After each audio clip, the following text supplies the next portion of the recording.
নমস্কার বন্ধুরা, জেবি কিচেনে সবাইকে স্বাগত। আশা করি সবাই ভালো আছেন। আজ আপনাদের সঙ্গে আমি শেয়ার করব এই যে চিচিঙ্গা আর চিংড়ি মাছের রসা কিভাবে বানাবো আর কি কি লাগছে আমি সেটা বলে দিচ্ছি। আমার চিচিঙ্গা নিয়েছি দেখুন এই যে, আর চিংড়ি মাছ নিয়েছি কেটে ধুয়ে পরিষ্কার করে নিয়েছি, সর্ষের তেল, একটা আলু নিয়েছি মিডিয়াম সাইজের, দুটো ছোটো সাইজের পেঁয়াজ কুচিয়ে রেখেছি, আদা বাটা নিয়েছি হাফ চামচ, রসুন বাটা হাফ চামচ, 4-5টা কাঁচা লঙ্কা চিড়ে নিয়েছি, শুকনো লঙ্কার গুঁড়ো নিয়েছি হাফ চামচ, ধনে গুঁড়ো হাফ চামচ, জিরে গুঁড়ো, লবণ নিয়েছি, হলুদ আর একটু গোটা জিরে নিয়েছি। এইগুলো দিয়ে আমি এই চিচিঙ্গার রসাটা তৈরি করব। খেতে দুর্দান্ত লাগে বন্ধুরা, সঙ্গে থাকুন আমি কিভাবে তৈরি করি। আমার ভিডিওটা না টেনে শেষ পর্যন্ত দেখুন, আর আমি যেভাবে তৈরি করি সেভাবে একবার করে দেখবেন, আশা করি আপনাদের খুবই ভালো লাগবে। আমি প্রথমে চিচিঙ্গাটা কেটে নেব। এই দেখুন বন্ধুরা, একটা কাঠ নিয়েছি, কাঠের উপরে আমি রেখে এই যে একটা ছুরি দিয়ে এরকম টান দিয়ে দেখুন কত সুন্দর খোসা উঠে যায়। এভাবে আমি খোসা ছাড়িয়ে নেব, ছাড়িয়ে নিয়ে এই গোটাই এটা ধুয়ে নেব, কারণ এটা কাটার পরে ধুলে বেশি জল বেরিয়ে আসে, জল টেনে নেয় প্রচুর পরিমাণে। সেই জন্য আমি পুরো এটা খোসা ছাড়িয়ে পুরো গোটাই ধুয়ে নেব, ধুয়ে তারপরে আমি পিচ করব। পিচ করে নিয়ে ফেরত আসছি বন্ধুরা, সঙ্গে থাকুন। দেখুন বন্ধুরা, আমি চিচিঙ্গাটা এই যে এরকম সরু সরু করে লম্বা লম্বা করে কেটে নিয়েছি। আপনারা আপনাদের পছন্দ মতো কাটবেন। আর আলুটাও আমি দেখুন এই যে এরকম লম্বা লম্বা করে একই টাইপের কেটে নিয়েছি। আর চিংড়ি মাছটা লবণ হলুদ মাখিয়ে নিয়েছি। এবার আমি রান্না শুরু করব। দেখুন বন্ধুরা, গ্যাসে কড়াই বসিয়ে দিয়েছি। এবার আমি সর্ষের তেল দিয়ে দেবো।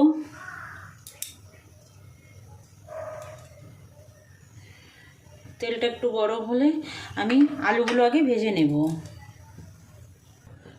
তেল গরম হয়ে গেছে, আমি একটু লবণ দিলাম তেলে, দিয়ে আমি আলুটা ভেজে নেব।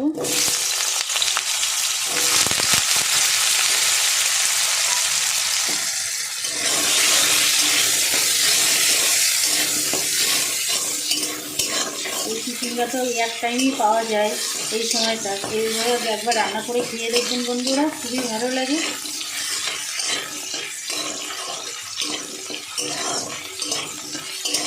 আলুটা বেশ আমি একটু লাল লাল করে ভাজবো। দেখুন বন্ধুরা, আলুটা কিন্তু লাল লাল করে ভাজা হয়ে গেছে। আমি তো হলুদ দিইনি, তার জন্য অতটাও লাল দেখা যাচ্ছে না, কিন্তু লাল হয়ে গেছে। আমি তুলে নিচ্ছি। হলুদ দিলাম না তার একটাই কারণ, হলুদ দিলে এই তেলটা ভীষণভাবে কালো হয়ে যায়, হলুদটা পুড়ে যায়, যার জন্য তেলটা ভীষণ কালো হয়ে যায়। তার জন্য আমি হলুদ দিলাম না, একটু লবণ দিয়ে ভেজে নিলাম। লবণ দিলেও তেল কম ছিটকায়, তার জন্য আমি একটু লবণ দিয়ে নিলাম। এই তেলের মধ্যে আমি আরেকটু তেল অ্যাড করব।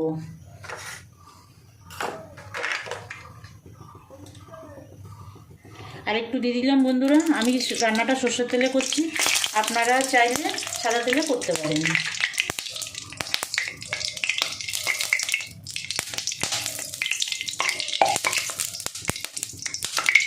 দেখুন বন্ধুরা, তেল গরম হয়ে গেছে, আমি গোটা জিরেটা ফোড়নে দিয়ে দেব।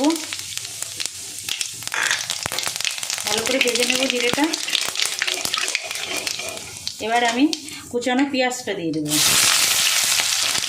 পেঁয়াজটাও একটু নেড়ে নেব। দেখুন বন্ধুরা, পেঁয়াজটা আমি একটু নেড়ে নিয়েছি। এবার রসুন বাটাটা দিয়ে দেবো। হাফ চামচ রসুন নিয়েছি।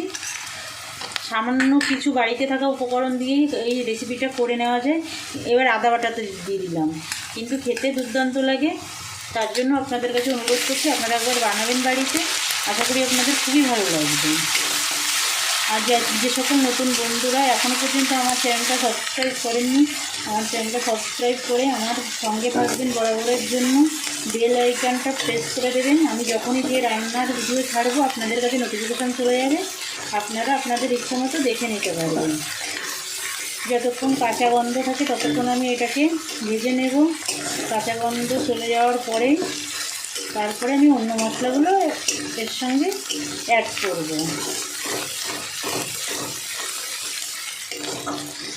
দেখুন বন্ধুরা, পেঁয়াজ রসুন আদা সব সুন্দর কষানো হয়ে গেছে। আমি এবার গ্যাসটা কম করে দিয়ে এবার আমি জিরে গুঁড়ো ধনে গুঁড়োটা দিয়ে দেবো। জিরে গুঁড়ো দিয়ে দিলাম, ধনে গুঁড়ো দিয়ে দিলাম,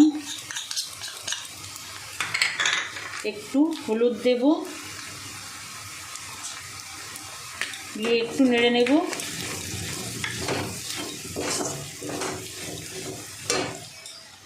এবার আমি লবণ হলুদ মেখে রাখা চিংড়ি মাছগুলো দিয়ে দেবো। এইগুলো আমি আলাদা করে আর ভেজে নেব না, এর মধ্যেই দেবো। এইভাবে যদি চিংড়ি মাছ রান্না করা হয়, চিংড়ি মাছ খুব নরম থাকে, স্বাদটাও অনেক গুণ বেড়ে যায়। মশলার সঙ্গে যেহেতু কষানো হচ্ছে, এর মশলার সঙ্গে কষাতে কষাতেই চিংড়ি মাছটা ভাজা হয়ে যাবে, তার জন্য এর স্বাদটা খুব ভালো হয়। আপনারা একবার এরকম করেই বানিয়ে দেখবেন।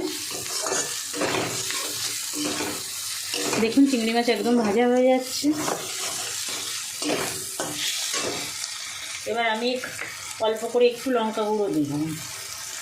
লঙ্কাটা বন্ধুরা আপনারা আপনাদের স্বাদ মতো দেবেন, বেশি বা কম যেভাবেই আপনারা যেভাবে পছন্দ করেন সেইভাবেই দেবেন। দেখুন কত সুন্দর একটা কালার চলে এসেছে চিংড়ি মাছে।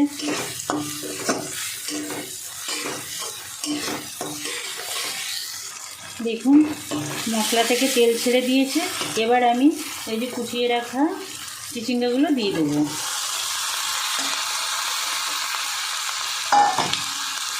মিশিয়ে নেব।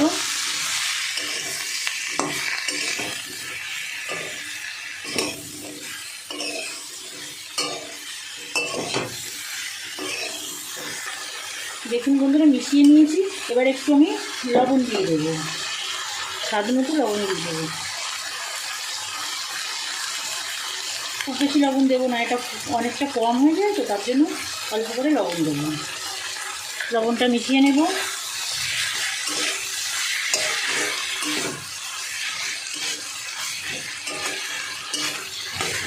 এবার আমি আলুটা দিয়ে দেবো, সব একসঙ্গে ভালো করে কষাবো।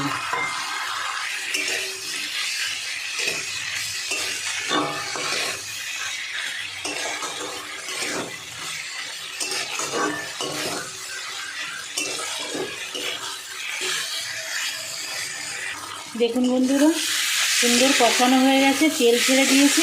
আমি এবার হাফ বাটি মতো জল দিয়ে দেবো, একদম বেশি জল দেওয়া যাবে না, হাফ বাটি জল দেব।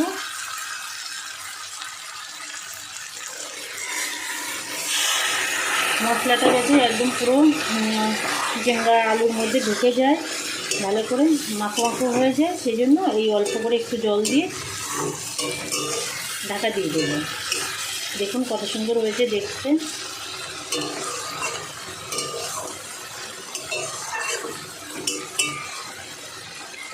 গ্যাসটা মিডিয়ামে দিয়ে দেবো, দিয়ে ঢাকা দিয়ে রাখবো, একদম সুসিদ্ধ হয়ে যাবে ততক্ষণ।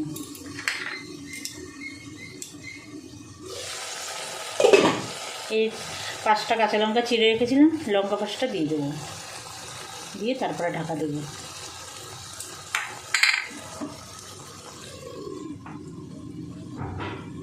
দেখুন বন্ধুরা চিচিঙ্গার রসা রেডি হয়ে গেছে। দেখুন কত সুন্দর লাগছে, একদম সুন্দর সিদ্ধ হয়ে গেছে। রান্নাটা কমপ্লিট হয়ে গেছে বন্ধুরা। আপনারা যদি চিনি দিতে চান তাহলে এই পর্যায়ে সামান্য একটু চিনি দিয়ে দেবেন। আমি কিন্তু চিনির ব্যবহারটা করলাম না, কারণ চিনি ছাড়াই আমার এই রান্নাটা বেশি ভালো লাগে, তার জন্য আমি আর চিনি দিলাম না বন্ধুরা। এবার নামিয়ে নেব, হয়ে গেছে।